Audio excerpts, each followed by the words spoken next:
Hey people, it's Nayan talking. Now, this is a Black Intellectuals video. So this is from Professor James Smalls' website, which is about. So here we go. Professor James Smalls is a scholar, activist, dynamic speaker, and organizational consultant. He is CEO of Sana Lodge Enterprise, Ghana Limited, CEO and President African American Management Company, Ghana Limited, International Vice President, Organization of African American Unity, OAAU, International Vice President of the World African Diaspora Union, WADU, President of Oya Babalorisha Ifa Tradition, former Imam, retired of the Muslim Mosque Incorporated, founded by Malcolm X, and past President of the Eastern Region of the Association for the Study of Classical African Civilization, ASCAC. A graduate of the City College of New York of the City University of New York, Professor James Small also has taught for over 15 years in the Department of Africana Studies of the City College of New York. He holds an honorary degree of Doctor of Divinity from Amun-Ra Theological Seminary, Los Angeles, CA. He taught courses on Pan-Africanism, Malcolm X, and on comparative African religions, which included several African spiritual systems titled African Religion and Survival. He also taught at New York City Technical College, teaching the course African Folklore and Religion, both in the diaspora and in Africa. Professor James Small has been an activist since his teenage years. His in-depth knowledge, thought-provoking and calm delivery are influential elements to break the programming of miseducation. He studied extensively with Dr. John Henry Clark, Dr. Joseph A. Ben Yochanan, Dr. Leonard Jeffries, Dr. Ivan Van Sertima, Dr. Asa Hillier, Dr. Wade Nobles, Dr. Amos Wilson, Dr. Francis Quest Wellesley, just to name a few. For 11 years, Professor Small served as a principal bodyguard to the late Ella L. Collins, the sister of Malcolm X, the then president of the Organization of Afro-American Unity, OAAU, and was the Imam of Muslim Mosque Incorporated, founded by Malcolm X. Between the year of 1966 and 1980, Professor Small held membership in the Student Nonviolent Coordinating Committee, SNCC, the NAACP, and OAU. During the period, Professor Small had the opportunity to interact with such historical giants as Congressman Adam Clayton Powell Jr., Kwame Ture, H.R. Brown of SNCC, Eldridge Cleaver, Zahid Shakur, and Lumumba Shakur of the Black Panther Party, BPP, which he served as a liaison between the BPP and the OAAU. Much of his expertise is found in African American history and culture, Malcolm X, African traditional religions, and the love for his people. Professor James Small has traveled extensively, lecturing at churches, conventions, seminars, workshops, colleges, and universities throughout the United States, the Caribbean, Africa, and Europe. His informative, eye-opening, and dynamic presentations have caused him to be recognized as one of the most distinguished activist scholars of our time. Professor James Small plans to bring back his online courses on African spirituality, covering the Yoruba Ifa tradition, the Akan spiritual system, Voodoo, Vodun, and the ancient Egyptian sacred science. Professor Small is the chief historical consultant of MGM, godfather of Harlem TV movie series starring Forrest Whitaker. He's been featured in documentaries Happy 1804, Hidden Colors, Out of Darkness, Heavy is the Crown, ABC Disney's production Epics documentary series, Whatever Means Necessary, and consulted and narrated for Smithsonian Channel documentary Cassius X, Becoming Ali. Professor James Small, Cultural Heritage, African Tours Incorporated, conducts educational, cultural pilgrimage tours throughout Africa, Haiti, and the United States. So there's also that, and there's this one article from the Royal Gazette of Bermuda. So I'm just gonna quote from that. I think it actually might have been published today. It says, well, Saturday. No. Yeah, it was actually created on September 11, 2019. But let's read through it, and I'll leave this link in the description. So, let your spirituality be your reality. A life of activism. Professor James Small will speak on African culture and history at Liberty Theatre on September 22nd. Professor James Small started life in a staunchly Christian family in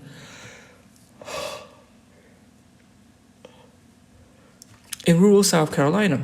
In his 20s, he became an imam working with Ella Collins, the sister of Malcolm X. At 74, he's a Pan-African scholar, Pan-African activist, scholar, and speaker, and a Yoruba priest. God is God, whatever name you call it, he said. We learn to understand the essence of God within ourselves and recognize God's efforts in another human being. All traditions have rituals and formalities.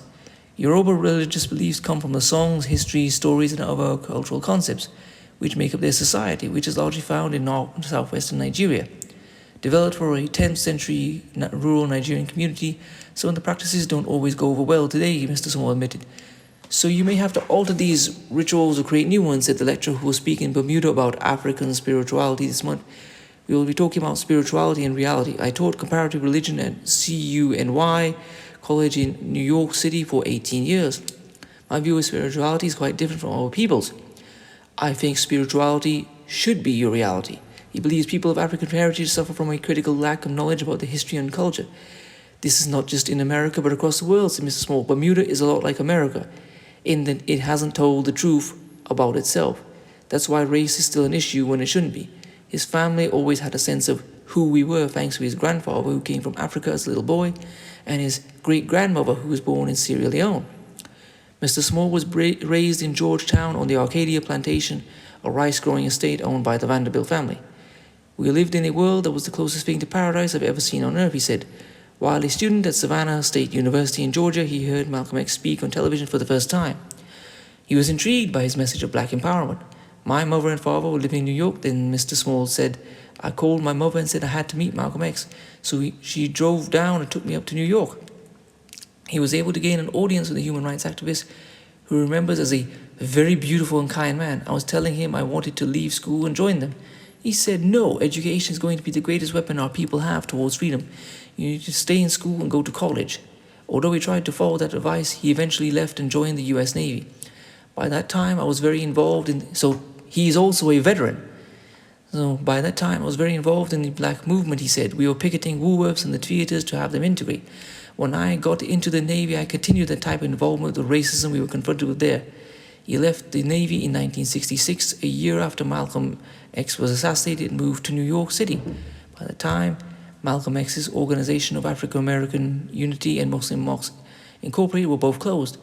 After Malcolm was killed, a lot of people ran away, Mr. Small said. In trying to help rebuild his legacy, he asked the late activist sister, Miss Collins, to reopen the mosque. He had friends from the Navy who he had introduced to the teachings of Malcolm X and felt they needed spiritual grounding.